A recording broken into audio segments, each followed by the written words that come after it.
अमृतोपस्तरणमसि स्वाहा ॐ अमृतापिधानमसि स्वाहा ॐ सत्यं यशः श्रीर्मयि श्रीः श्रयतां स्वाहा शिखाबन्धनम् ॐ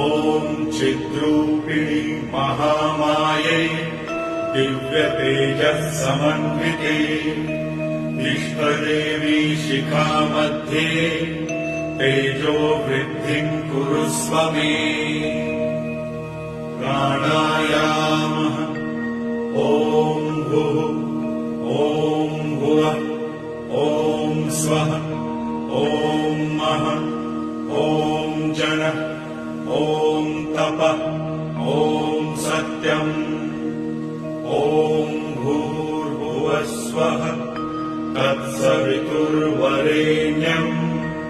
भर्गो देवस्य धीमहि धियो यो नः प्रचोदयात्।